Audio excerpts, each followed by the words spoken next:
Bueno, sé que ustedes tienen que trabajar con una poesía, pero para poder comenzar con esa poesía vamos a hacer como un pequeño repaso de algunas cuestiones que ustedes tienen que saber antes de comenzar. Vamos a hablar sobre la época colonial. La época colonial, esto es una etapa de nuestra historia que sucedió hace mucho, pero muchísimos años atrás. No estaban ustedes, no estaba yo, no estaba la mamá, ni el papá, ni los abuelos. Estarían como los abuelos de los abuelos, para que tengan una idea que esto sucedió hace, pero mucho tiempo. Bien, dentro de esa etapa, lo que nosotros vamos a hablar puntualmente es la sociedad. ¿Qué es lo que significa sociedad? La sociedad hace hincapié a las personas, cómo se organizaban las personas, cómo se vestían las personas, cómo era su economía, quiénes eran las personas que tenían más dinero, quiénes eran las que tenían menos, cómo se organizaban para trabajar y un montón de cuestiones más que ustedes la van a ir viendo de a poco.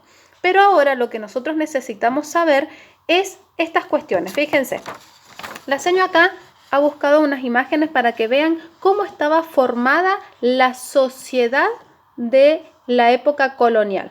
Teníamos por un lado los españoles. Los españoles eran las personas más pudientes. ¿Qué quiere decir esto? Que eran las que más tenían.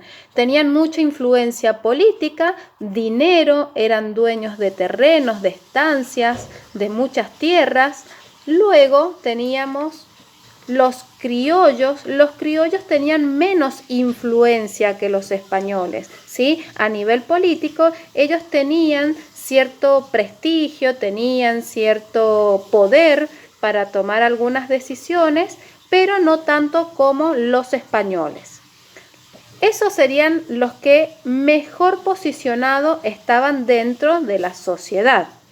Pero también nos encontramos con otro grupo dentro de la sociedad, mestizos, nativos, que los nativos son los propios que habían nacido en tierra argentina. Ustedes lo pueden escuchar que dicen indios, aborígenes, indígenas, pero son palabras mal utilizadas, porque si yo digo indio, eso quiere decir que es una persona que nació en la India y nosotros estamos en la Argentina, por lo tanto se les menciona como nativo.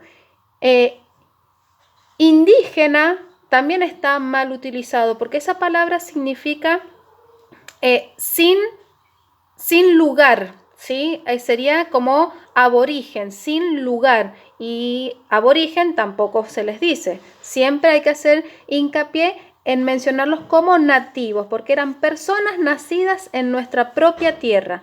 ¿Sí? Los españoles no eran nacidos acá en Argentina, habían nacido en Europa, España. Los criollos eran hijos de españoles nacidos directamente en Argentina, ¿sí? Pero con familiares directos de España. Después teníamos los esclavos. Los esclavos era la sociedad que se encontraba más en la pobreza. Ellos estaban a la orden de estas personas, tanto de españoles como de criollos, ¿sí? Quienes no los mandaban, a quienes no mandaban eran a los nativos, a los nativos, porque ellos en teoría no estaban bajo el dominio de ninguno de los que tenían mayor poder, pero los esclavos los traían de otros lugares. Fíjense que mayormente los esclavos eran de piel oscura. ¿Qué quiere decir? Que venían de la zona de África. Los cazaban como animales y después venían y los vendían acá a la Argentina o en varias partes de la América Latina. Estos no tenían derecho, ¿sí? Eran violentados por los que tenían mayor poder, ¿sí? Así que era la clase social con mayor inconveniente, eran los que menos derechos tenían, no estudiaban, no podían moverse libremente. Estos sí, tanto españoles como criollos y mestizos sí lo podían hacer. Y los mestizos vendrían a ser como nosotros, la clase media que podía manejarse, no tenían poder ni voto de decisión, pero no eran esclavos tampoco. ¿Sí? Bueno, eso es un pantallazo para que ustedes tengan una idea más o menos cómo era la sociedad en la época colonial.